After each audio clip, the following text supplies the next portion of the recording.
I decided to replay one of my favorite childhood games, backyard football, but the only problem is that I'm no longer the little booger-eating boy I once was, and the game is too easy now. I'm a grown-ass gaming man that knows what a woman smells like. I needed a real challenge. So I decided to draft the worst players I could and take them all the way to the championship. I'm gonna turn this group of pathetic, talentless kids into the superstars they deserve to be. Our goal? Winning the Super Colossal Cereal Bowl Trophy, the most coveted achievement in backyard history. So let's get the show on the road.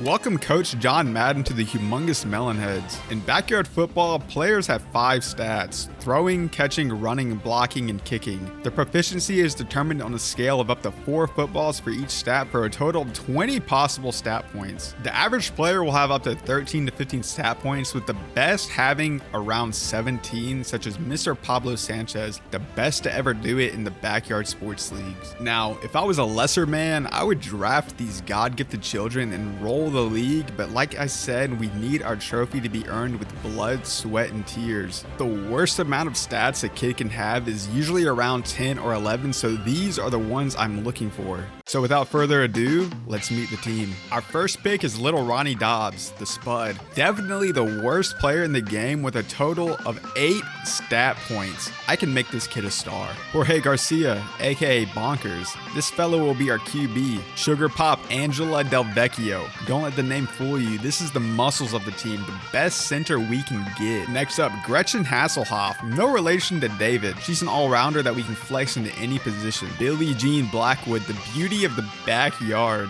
Crazy Legs here is another flex player that can round out this ragtag group of ruffians. Luann Liu, Lulu for short, our superstar running back. Not only the youngest player, but the fastest girl in the league. Also, not to brag or anything, but I could 100% smoke all these kids in a foot race. Finally, our creative player. This is the wild card with a whopping 1 point in each stat. This ain't your average kid. For now, we'll call him Rowley, the secret weapon. This kid is not a strong player. And there you have it, the humongous Melonheads. Have you ever seen such a good-looking team? I'm about to change these kids' lives forever with a season we will never forget. Just to make this even better, I set the difficulty to hard. I also needed a refresher on the controls. Got it. First game of the season, time to show them what we're worth. Humongous Melonheads versus the Crazy Bombers. Who named this team in this climate? Right off the bat, the opposing team mocks us by having a little cripple boy be their kicker. But we start off strong with a nice easy kick return by Billie Jean. We drive down the field with a pass up the middle, and Jorge gets us a first down with a QB sneak.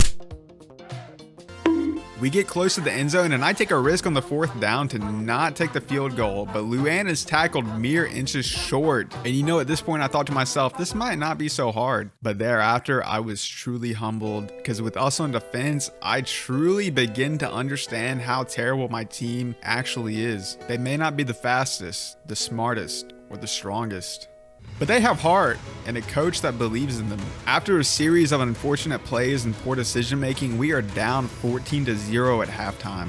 But it's not over till the fat lady sings, and by God, we can give it our all. Final score 28-6. Our one touchdown came from a miracle trick play by Billie Jean, followed by an accidental cannon punt by Luann to miss the extra point. The final quarter was played back in our own end zone with great plays such as this interception and an off-the-helmet catch by Gretchen to keep the dream alive. Alas, we threw an interception and the enemy team had a trick play up their sleeves to stomp out any embers of hope. Okay, first game done. Not too bad. I know you can't win them all. We make some changes to the team strategy and head into the next game. We're against the Crazy Bombers again. Perfect. Time for a redemption story. Final score, Crazy Bombers 35, Humongous Melonheads 13. At halftime, we had -3 rushing yards. Overall, we threw 6 interceptions. This is going to be hard. But hey, you know what they say, 3rd time's the charm. But they also say 4th time's the charm. I've noticed the problem with my team is that everyone is painfully slow. If the other team completes a pass, they almost always go to the end zone because nobody can catch them except Luann, and half the time she can't even tackle. And on the opposite end, I throw a lot of interceptions. I don't know if it has to do with the throwing stat along with the catching stat, but every pass to somebody being covered is like 25% chance they catch it, 75% chance it gets intercepted. I know it's not looking so good, but I still believe in this team. I'm getting warmed up up. I'm getting the plays that I like to run. I'm putting people in positions that they're good at. I believe. Say it with me. I believe. Hey! Raindrops. I'm going smoking, no cooking the hot pot. Fucking on your bitch, yeah, that. Cooking up dope in the crock pot. We came from nothing to something, nigga. I don't try nobody, good the trigger. Nobody call up the gang and they come and get you. Call me a woman, give you a tissue. Bad and bullshit. Bad. Cooking up dope with a Uzi. My niggas is sad. Let me tell you something. My bitch is bad and bullshit. Bad. Cooking up dope with a Uzi. My niggas is savage, ruthless. We got better than 100 rounds. Now you do it. Now you see me again. Coming off of 3 straight wins, I was feeling pretty good. My faith was restored in these players, and I really felt like we had an actual chance to make it to the playoffs. The players are definitely still slow as shit, and the defense can be a nightmare, but I'm getting the hang of the controls, and I honestly just let the players do their thing without trying to interfere too much. Unfortunately, the snap back to reality was hard, vicious, and humbling, because the next game really almost destroyed the teams and my morale. Just take a look. The Invincible Fishes had been serving our booty cheeks on a silver platter to us all game long. They scored 3 touchdowns before the first quarter had ended, and one of those was an interception that their player was able to run all the way with. Ronnie, what the hell was that? I mean, we're practically losing to their Forrest Gump looking player. Janae, I'm playing football, Janae. That was a good impression, I know. But anyway, at halftime, we are down 26-0 with 4 turnovers. It's not looking good, but like I said before, it's never over until the fat lady sings. I gave my team the pep talk of a lifetime in the locker room and sent them all out with a little ass slap to get them motivated. Luckily for us, we get a trick play that makes the enemy fumble the ball immediately and we return it for a touchdown. Now with my team playing actual freaking football instead of sissy slap party, we immediately get the ball back after the kickoff with a nice little pickup by Angela, and we're able to turn it into a touchdown. Eventually we get another interception and we're able to turn the score to 21-26 right before the 4th quarter. Unfortunately, the enemy was able to get it back into the hands of Forrest Gump, and he just started running to the end zone. Once getting the ball back, we run a trick play. Luann is able to take it all the way for a touchdown, and we get the extra point as well, making it 29-32 with 13 seconds left in the game. I knew that if we wanted to win, I'd have to ask the big man upstairs for a favor, and he delivered, because we won 36-32 with this beautiful play by Gretchen Hasselhoff. I'm smelling something good, because these fishes just got fried, baby. In our division, we are now 4 wins, 4 losses, tied for first with the Lions and the Bombers. Fast forward the rest of the season, and we make it to the playoffs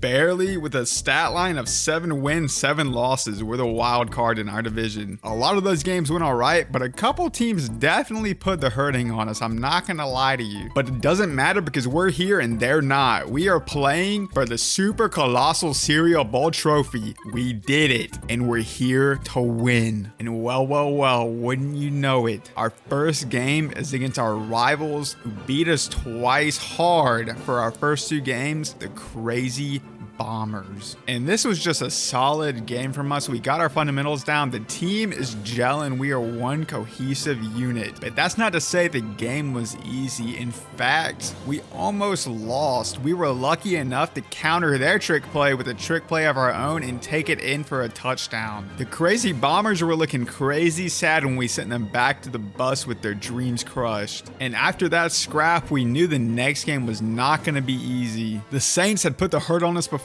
but now it's time to return the favor. The game was a stomp, 36-15. We were in the finals. And I gotta say, win or lose, I am proud of this team. It hasn't been easy. It's been quite hard, in fact. They're still not very good players. I'm just a really good coach, but I'm proud of them nonetheless. They're my family, and I wouldn't have it any other way. But there is one player that we have forgotten about. Our creative player, Rowley, the wild card, with a whopping 5 stat points only. I decided that it's time to get this boy some action, and in the final game, nonetheless. He's only seen play in defense on kick returns, but it's time to put him on the wide receiver position to see if we can't get this boy a touchdown. Now with that out of the way, it is time to win this trophy. Our final opponents are the Monsters, who we did win against, but barely 21-20. This was gonna be our final test of friendship, family,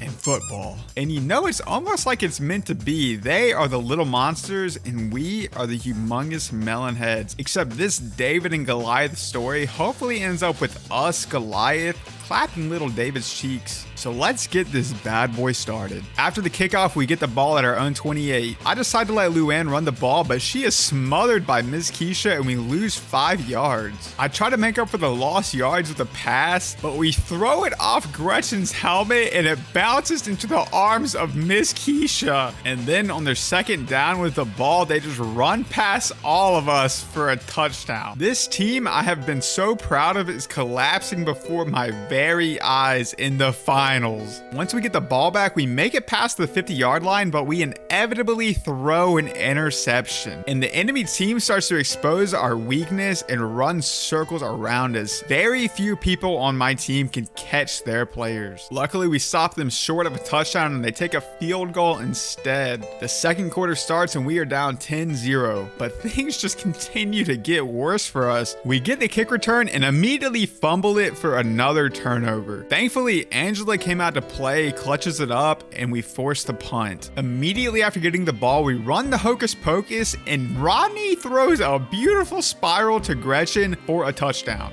Back on defense, we run the chameleon, which makes us look like the enemy team, confusing the quarterback and allowing Angela to get a nice little sack. Now in their own end zone, I run a blitz play and Luann missiles to their quarterback and gets the safety for 2 points. Halftime comes around and the score is the Monsters 10, Melonheads 9. But don't let that fool you. We are actually doing pretty good. We just have a lot of turnovers. We have 88 total yards to their 31s, and they have negative 37 passing yards. But we do have negative 5 rushing yards. The third quarter starts off strong with the opposing team playing from their own 20-yard line, and we make a nice interception with Luann. We make it to 3rd and goal, and we get our boy Rowley his first touchdown of the season. Look at his smile. He is so happy, and we are so happy for him. He is definitely the most useless and worst player I have on my team, and I should sub him out for Billie Jean, but I decide to keep him on the field just because I love seeing this little goofball run around and get knocked over. Our lead doesn't last long with the opposing team able to make a wide open pass for a touchdown, making it 17-16 at the end of the third quarter. Our first play of the fourth quarter is the classic melonhead turnover where we throw the ball to the enemy team to give them false hope and to make them think we're bad. But in this case, we actually are bad and they throw a fucking zinger trick play to Vicky Kawaguchi all the way in the end zone for an immediate touchdown. The rest of the fourth quarter goes not so bad with us driving up the field and a nice little first down by Rowley, surprisingly. We run the classic hocus pocus and Gretchen makes a miracle catch for the touchdown. And we run another trick play to let Luann get the extra 2 points to tie up the game with 19 seconds to go. All tied up, I was shaking at my keyboard. I knew that my team did not have the best defense, and if we let the opposing team have the ball for too long, they would inevitably make a touchdown, winning the game. I took the players to the side and told them to play it smart and fast. Us making it this far was only a pipe dream in the beginning, but we made it a reality. No matter what happened on that field, I truly felt like we had won already. We all knew we weren't the best players, but together we knew we were the best team. And with that, I slapped all their little heinies once again and sent them back on the field for the final time. And if you don't believe in God now, you better after witnessing this play. Oh my God, Rowley, holy moly, this kid is insane. Rowley, he's the wild card. And just like that, the game was over. We stopped their kick return. Final score, 31-24. Melonheads victory. Champions. Super Colossal Cereal Bowl Trophy in our hands. Little Ronnie Dobbs said it best in the paper. We just took it one game at a time and came together as a team. Never underestimate the heart of a champion. And with that, the team was off the Walter Weasel World to celebrate, and the trophy sits in the backyard with our names engraved on it. I have never felt such a sense of accomplishment in any other game in my life. I set out to change these kids' lives, and I did that. We made them a superstar team capable of going all the way. Even the worst player on our team was able to make the difference. I couldn't have asked for a better team, and I'm proud to have the privilege of being their coach. Farewell, so long, and have a nice day, gamers.